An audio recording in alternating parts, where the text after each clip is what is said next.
In a city where music died out and bullets replaced notes, the only sound was the sound of a piano that still believed in freedom.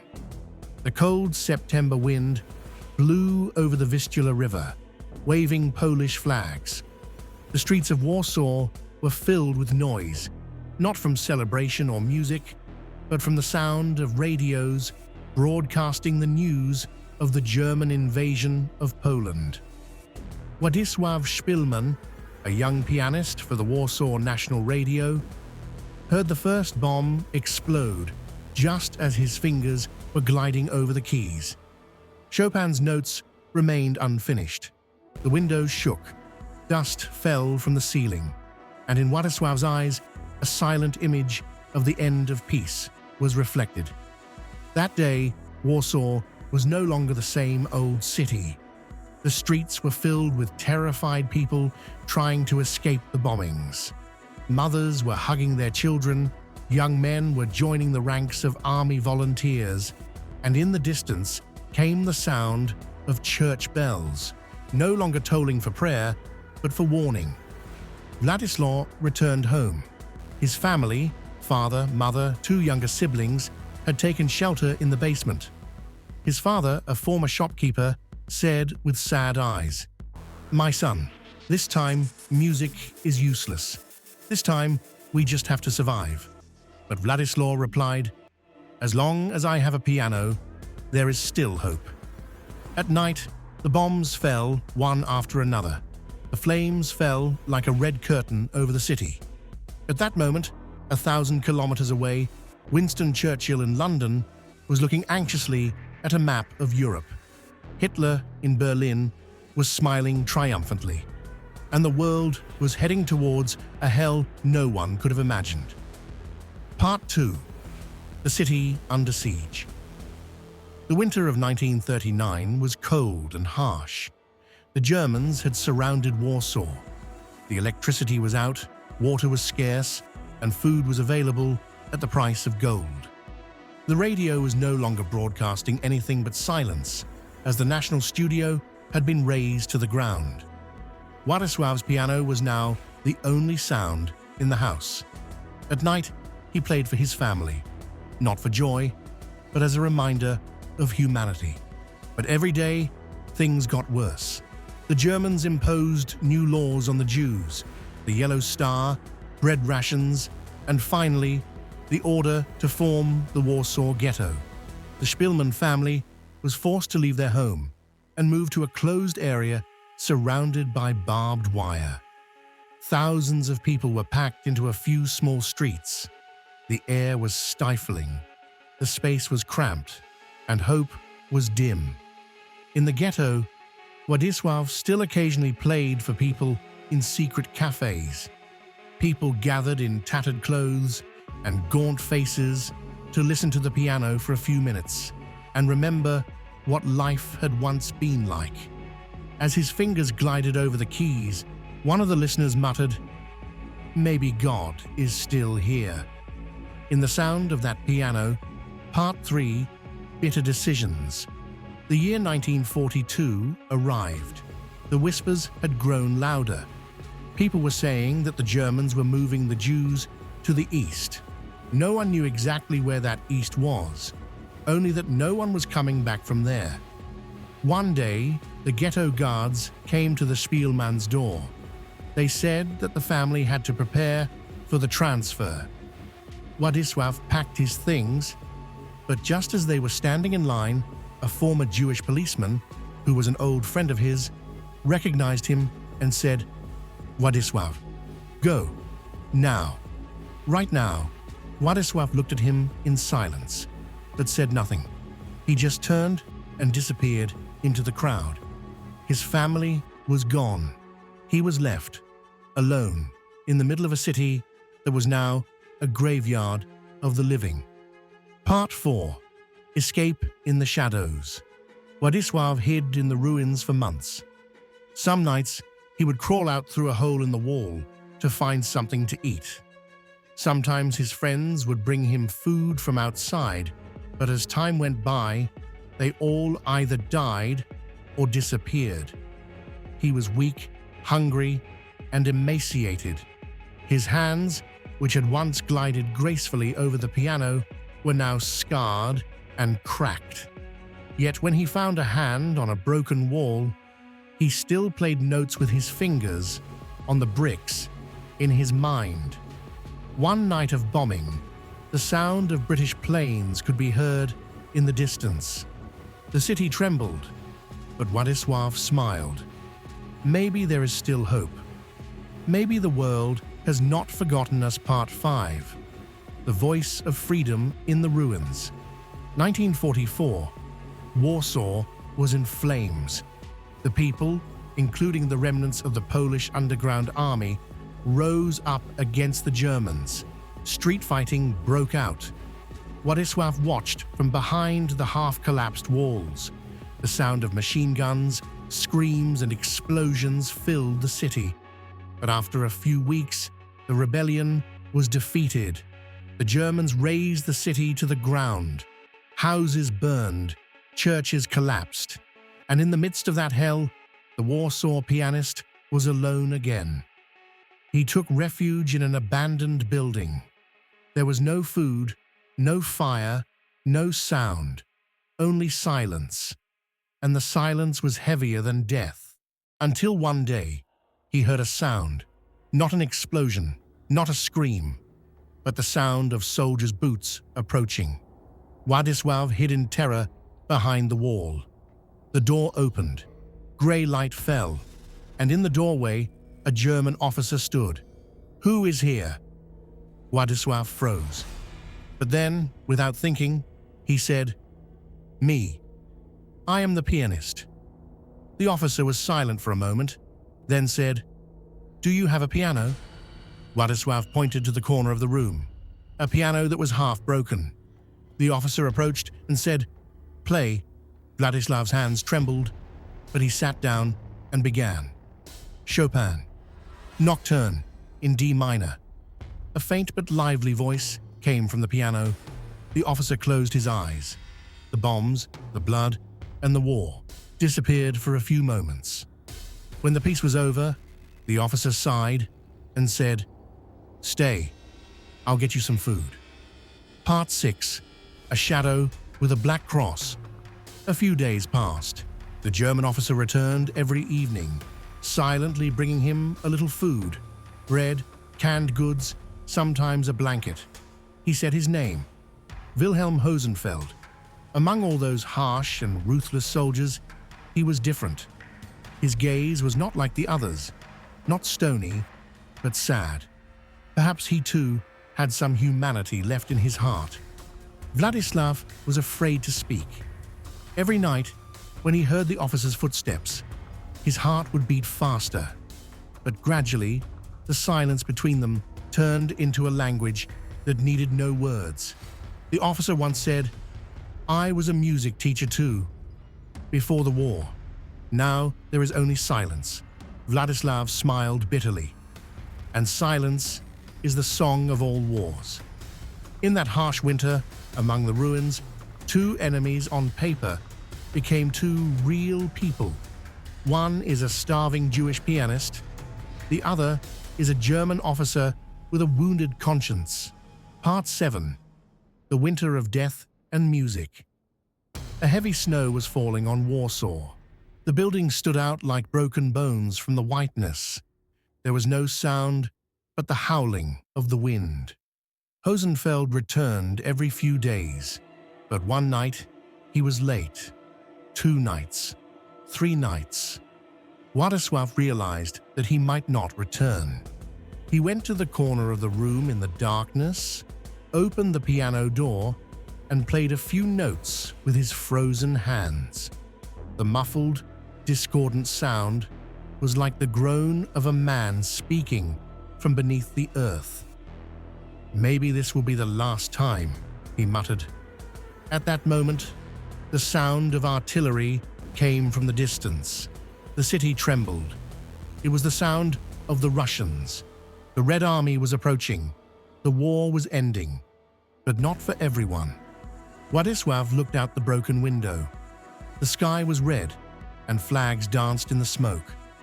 After all this death, is there still room for music? Part 8. Freedom or Another Shadow. January 1945. Warsaw was liberated. The Soviet army entered the city, but freedom was like a cold spring, silent, lifeless, and heavy. Władysław, thin and hungry, emerged from the ruins. His hair was long, and his face was like a shadow of the past. The Russian soldier who saw him asked, "Are you alive? Where did you come from?" Władysław smiled. "From the sound of the piano." A few days later, he sat down at the piano again, in a half-burned building, in a reconstructed radio studio. The microphones were turned on, a sacred silence reigned, and then the sound of the piano was played. Chopin once again echoed in Warsaw. People cried in the streets. Soldiers hung their heads. After 6 years of war, music had returned. Part 9. The Fate of the Officer.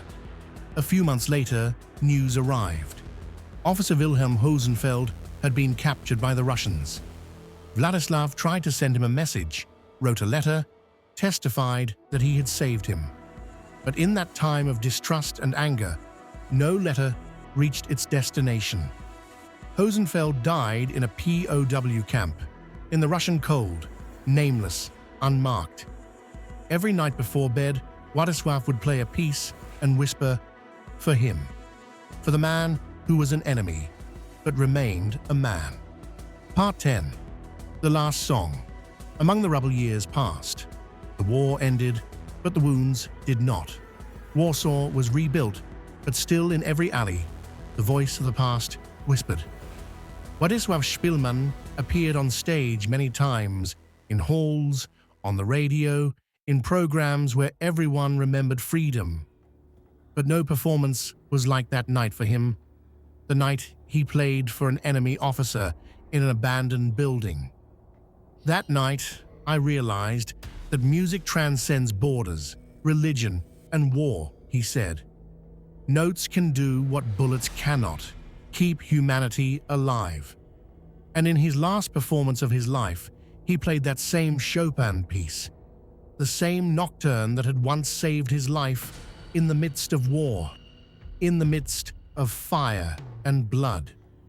When the last note trembled in the air, the audience gave him a standing ovation, but he only looked up at the ceiling, where there was no more smoke, no more screams, only silence.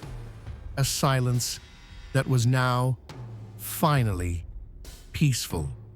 The end. Music returns to the world. The story of Władysław Szpilman, a Warsaw pianist, is a reminder that even in the darkest chapter of history, the light of humanity does not go out. He fought with music, not with weapons. And perhaps that is what saved the world. Not from death, but from oblivion. But Levin, rebuilding the ruins. 1946.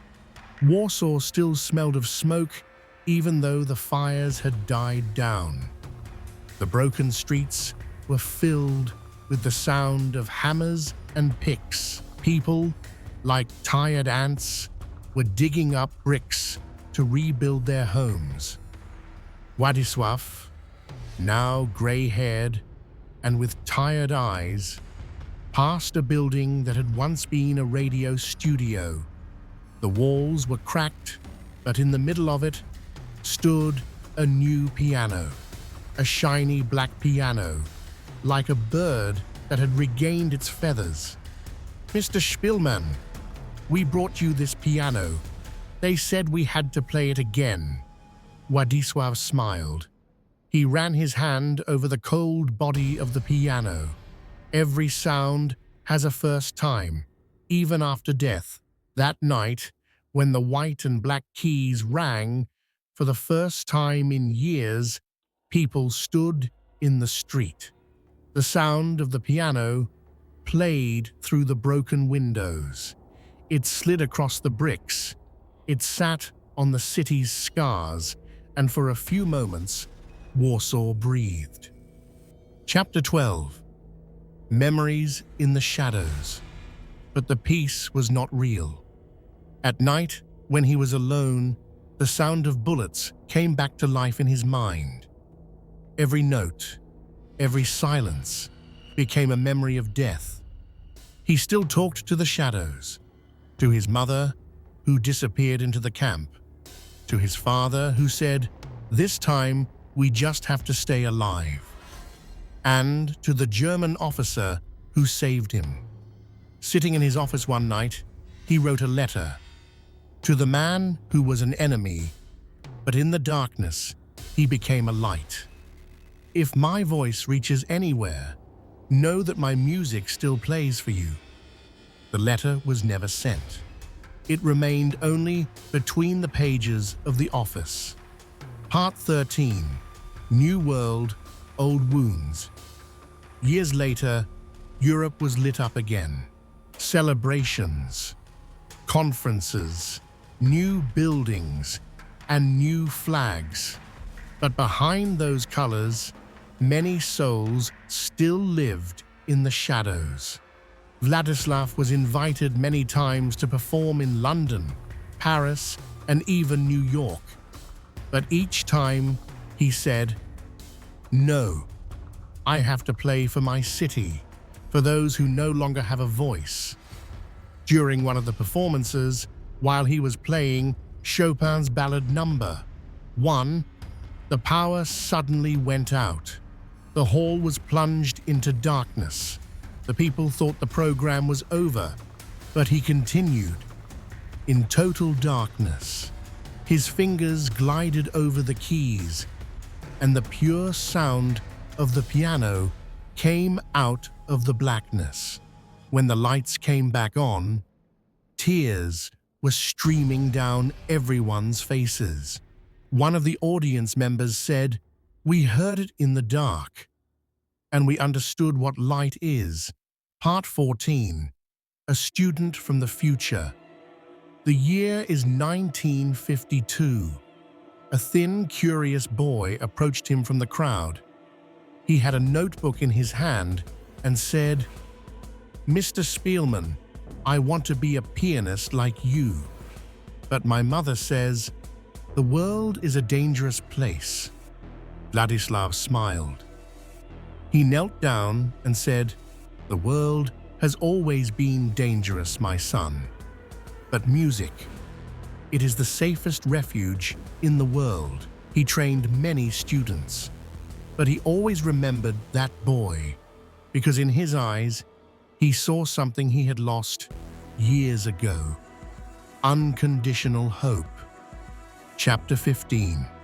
Return to the ruins. In the fall of 1958, Władysław returned to the building where he had played for the officer years ago. The walls were still crumbling. The smell of damp and dirt was in the air. On the floor, something glittered, a broken key from the same old piano.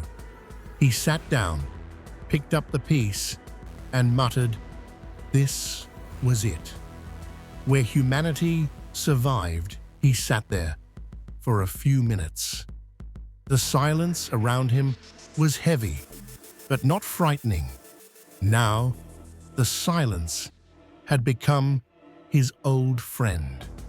Chapter 16. The Last Performance. Winter 1965. Soft snow lay on the roofs of Warsaw. People were gathered in the Philharmonic Hall. Everyone knew that this was Władysław's last performance. He sat down quietly at the piano. He looked at the crowd, at the lights, and placed his fingers on the keys. He began with the same piece, Nocturne in D minor, the same tune that had once held back death. In the middle of the piece, a voice passed through his mind, the voice of the German officer who had said, "Play."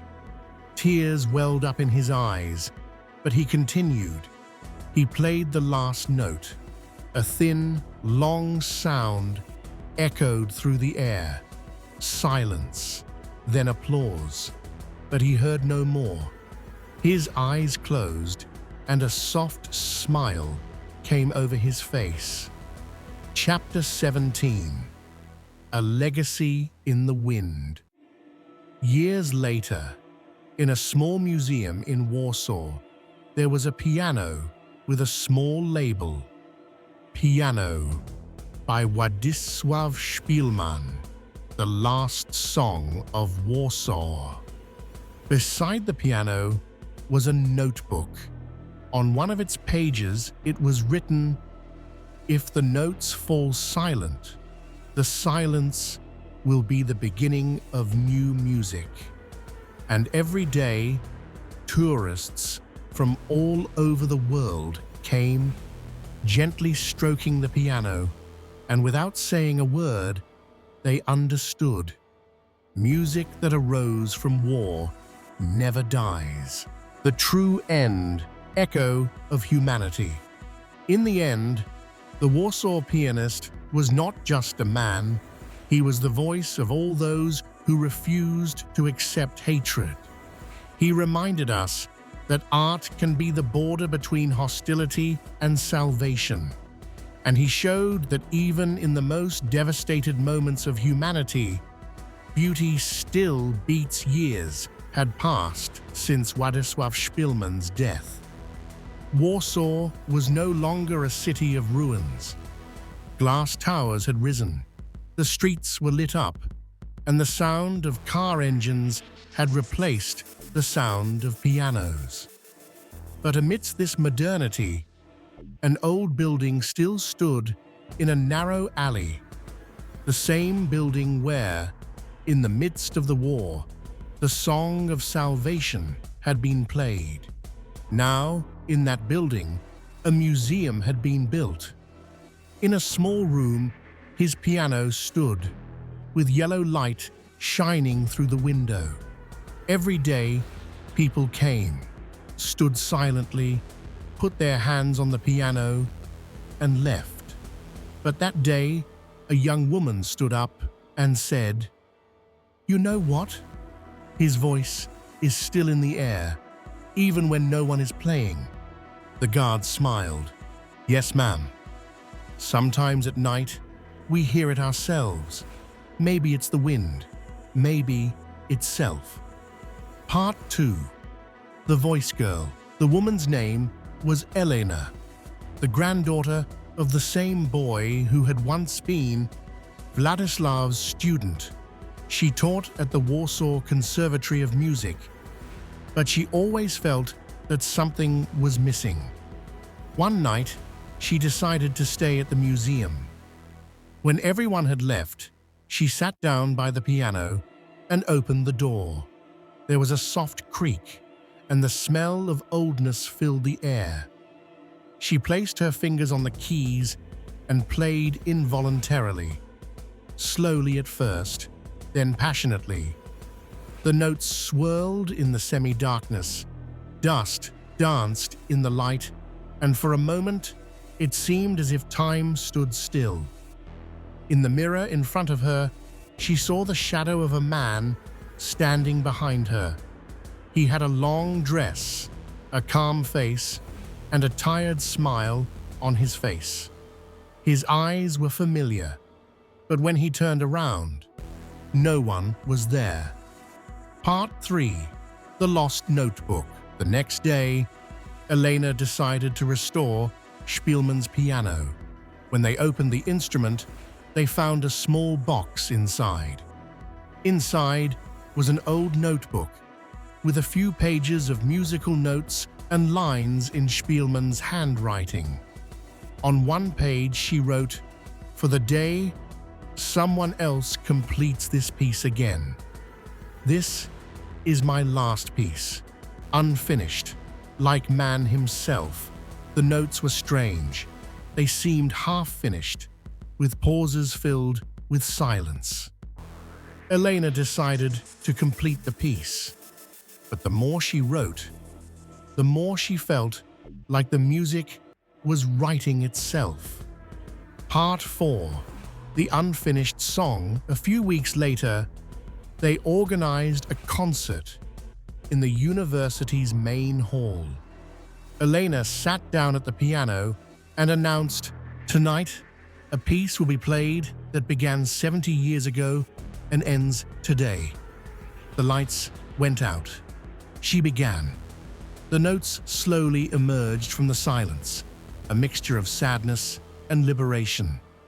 The sound of the wind was coming from outside, and a strange feeling filled the air, as if someone else was playing along with it. At one point during the performance, the piano shook, and a cracked key rang out, the one that had remained from the old piano. Everyone fell silent. Elena closed her eyes and continued. As she played the last note, a voice rose from the crowd, the voice of an unknown old man. "He's finally finished." The crowd turned, but no one was there. Part 5, The Soul of the Song. Later that night, Elena began recording the complete version of the piece. With each recording, something strange happened. In the background, a faint sound, like a whisper or a breath, would be heard. She listened again and again, and finally she understood the sound of the piano playing at moments when she herself was not touching the keys. She said to the studio, "Was anyone else here?" The recorder replied, "No, ma'am, but I swear to God, for a moment, I thought there were two people fighting." Elena smiled. Maybe there really were two people. One from here, one from the other side of history. Part 6, Return to Old Warsaw. She decided to perform the piece in the very building her grandfather had first heard Szpilman perform, a ruin that had now become a cultural center. On the night of the performance, it was rainy. The candlelight flickered, and the crowd sat in silence. When the song began, thunder rumbled outside, and the windows rattled. But Elena continued. In the middle of the performance, the power went out. Total darkness, just the sound of the rain and the sound of the piano. In the darkness, a man's shadow fell on the wall, a familiar figure, with hands that seemed to move over the keys. The people said nothing, just listened. When the light returned, Elena was alone. But the piano was still playing. The last note was played softly, without anyone clapping their hands. Part 7, Legacy in Blood. Later that night, Szpilman's unfinished piece, Echo of Warsaw, was released and took the world by storm. It was performed in New York, Paris, and Tokyo. The critics said it was as if there was a soul in this piece, something beyond technique, beyond time. But for Elena, it wasn't just music. Every time she played, she felt someone breathing right next to her ear. And in her last performance, before leaving the stage, she whispered, "My great-grandfather, you are still here, and I am just a continuation of your melody." Part 8, The End or the Beginning. Years later, a young student at the University of Berlin, while poring over old Soviet archives, found evidence, a letter from Wilhelm Hosenfeld to his wife, written in a prison camp. In it, he wrote, "I still hear her voice in my ears. If she plays again one day, know that my soul has been set free." The letter was never sent, but now, decades later, it had been rediscovered. The very year Echo of Warsaw was performed in the world. And so, the song that began amidst the rubble joined eternity amidst a peaceful world. End of Season 3, but not the end of the story. Music is born when silence wants to say something. 1975. Warsaw was no longer the same war-torn Warsaw. The streets were filled with new buses, neon lights, and crowds heading to shops and cinemas. But in a corner of the city, An old building with cracked bricks still stood. The same building where, amidst smoke and fire, Władysław Szpilman had once played the Song of Life. This building now housed the Museum of War Music. The old black piano still stood in the center of the hall, but now the yellow light of candles and dim lamps cast shadows of the keys on the wall. A young woman named Elena, the granddaughter of Władysław's student, was standing there again. Her gaze was fixed on the piano. She placed her fingers on the keys, and the silence, for a moment, held its breath. 1. Back in the past, he began to play the unfinished piece by Szpilman, the one he had completed years ago, but this time something strange happened. The sound of the notes, accompanied by a faint, invisible, and clear whisper, came from behind the piano. It was as if someone else was playing with her. Elena stood up and put her ear close to the instrument. The sound of breathing, the opening and closing of the curtains of time, and the recollection of moments spent in the ruins echoed in the air. She whispered, "Who are you?" But the answer came not with words, but with the dynamics of the notes. Every time she pressed a key, another voice echoed in the hum of silence. She understood. The music wanted to complete itself. Second meeting, the shadow night fell. The candlelight flickered, and the shadows danced on the walls. Suddenly, a long floating shadow fell on the wall. It was the figure of a man in a long shirt and hands that seemed to move on the keys. Elena was scared, but her heart was beating faster than fear. Are you real?" The shadow just stood there and nodded. She recognized it. It was the spirit of Władysław Szpilman. The shadow slowly stepped back and gestured to her. "Continue. The song isn't over yet." 3. Memories return. As Elena played, old memories came to life. The sound of bombing in the ruins, Władysław's frozen hands on the cold keys of the piano meeting with Husenfeld, the German officer who had saved her, and the tears of the people at the first public performance after the war. She felt all this, not just with her mind, but with the energy of the music that rippled through the air. 4. The mysterious notebook. After the performance, Elena found an old notebook that seemed to be Szpilman's second notebook. On the old pages, unknown notes and strange handwriting were seen. If one day someone discovers these notes, let them know that music transcends death and time. Every silence is a chance to live again. The notes contained pieces that no one had heard before. Elena decided to examine them and create a more complete piece. 5. Traveling to cities around the world. In the following years, Elena traveled to New York to perform at Carnegie Hall, to Paris to perform at the Opera House, and to Tokyo to introduce a new generation to music. Each time, when the last note was played, another invisible voice was heard in the air, a harmony with the spirit of Szpilman. The audience repeatedly gave a standing ovation, but Elena just smiled and said, "You are just a part of something that took thousands of years to complete." 6. Return to Old Warsaw, 1982. She decided to hold the last performance in the same building where Władysław had played during the war. It was a rainy night. The fog and candlelight created a surreal atmosphere.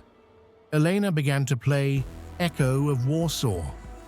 At one point, the piano vibrated on its own, and the fingers of Szpilman's spirit moved like invisible hands over the keys. The crowd made no sound. Everyone traveled back in time with their breath, in time with the music. 7. The rise of a new generation. Later that night, she gathered her students around her. "You are not just musicians," she told them. You are keepers of memory. Music is the story of humanity. The students from the new generation understood the connection between art and history through playing the piano and modern techniques. Elena taught them that every tune should carry the spirit of time and memory. 8. The last flashback. In old age, Elena sat alone in the museum. His hand was placed on the piano, and he whispered to himself, "Maybe one day, someone will continue these notes again, and I won't be here anymore." At that moment, a gentle breeze came in through the window, rustling the pages of Szpilman's notebook, and a soft voice echoed through the room. "Continue. The song isn't over yet. Back to the roots." The year was 1995. Elena was old now, with grey hair and eyes full of memories. She was sitting in the same old museum building where Władysław had once played the first notes of his life. The piano was still there, the keys shiny and stained, each one like a living memory. She opened Szpilman's second notebook and scanned it. Every silence is a chance to live again. It was a reminder that music is not just sound, but memory and humanity. 2. Elena's last performance. Her students had gathered, all generations, from young to middle-aged. Elena sat down at the piano and announced, "This is my last performance, but the song will go on." The sound of the first note, quiet and powerful, filled the museum. At one point, everyone heard what sounded like Władysław Szpilman's voice playing in time with Elena among the notes. A deep silence, hidden for years, was now revealing itself. 3. Global echo. After that night, the recording of this performance was broadcast all over the world. In London, people shed tears and a new generation rediscovered classical music. In Tokyo, young people became aware of European history and culture. In New York and Paris, critics said, "This work shows that music transcends war, destruction, and history, and keeps humanity alive." Elena understood that Władysław's song and his legacy were no longer limited to Warsaw or the family. They belonged to the world. 4. Connection to the past and memories. In those days, one of the students said to Elena in the museum courtyard, "Master, when you play, it's as if time stops." Elena smiled and touched the piano. No, time doesn't stop, but memories come back to life. Władysław, Hosenfeld, people and shadows, they are all in these notes. Every time they are played, they come alive again. And she realized that the cycle of the melody was complete, from the ruins of war to memory and art, and now in the modern world, his music was alive. 5. The last note and musical testament. Back to the roots. The year was 1995. Elena was old now, with grey hair and eyes full of memories. She was sitting in the same old museum building where Władysław had once played the first notes of his life. The piano was still there, the keys shiny and stained, each one like a living memory. She opened Szpilman's second notebook and scanned it. Every silence is a chance to live again. It was a reminder that music is not just sound, but memory and humanity. 2. Elena's last performance. Her students had gathered, all generations, from young to middle-aged. Elena sat down at the piano and announced, "This is my last performance, but the song will go on." The sound of the first note, quiet and powerful, filled the museum. At one point, everyone heard what sounded like Władysław Szpilman's voice playing in time with Elena among the notes. A deep silence, hidden for years, was now revealing itself. 3. Global echo. After that night, the recording of this performance was broadcast all over the world. In London, people shed tears, and a new generation rediscovered classical music. In Tokyo, young people became aware of European history and culture. In New York and Paris, critics said, "This work shows that music transcends war, destruction, and history, and keeps humanity alive." Elena understood that Władysław's song and his legacy were no longer limited to Warsaw or the family. They belonged to the world. 4. Connection to the past and memories. In those days, one of the students said to Elena in the museum courtyard, "Master, when you play, it's as if time stops." Elena smiled and touched the piano. "No, time doesn't stop, but memories come back to life." Władysław, Hosenfeld, people and shadows, they are all in these notes. Every time they are played, they come alive again. And she realized that the cycle of the melody was complete, from the ruins of war to memory and art. And now, in the modern world, his music was alive. 5. The Last Note and Musical Testament. In the notebook, a page was found where Szpilman had written before his death, "If someone ever finds these notes, let them know that music is life and hope. Even when people forget, music reminds them that they can still be saved." Elena showed these writings to her students and said, "Your job is to keep the melody. Each generation adds its piece, but the original spirit must always live." 6. The melody that never dies. Years later, the piano was still there in the Warsaw Museum. People came, touched, and listened, and sometimes another invisible voice was heard along with the notes, Władysław, Elena, or the spirit of music, reminding the world, even in the darkest times, art can save humanity, and the melody never dies. 7. A philosophical and symbolic ending.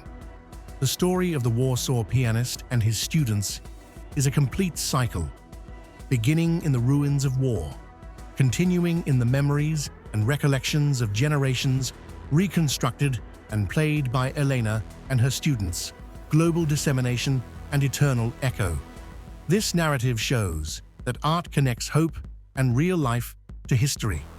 Every note, every silence, every sound is a reminder that even after destruction, humanity can survive. And with the last note of the piano, the cycle of the melody closes, but its echo will continue forever in the minds and hearts of all who heard.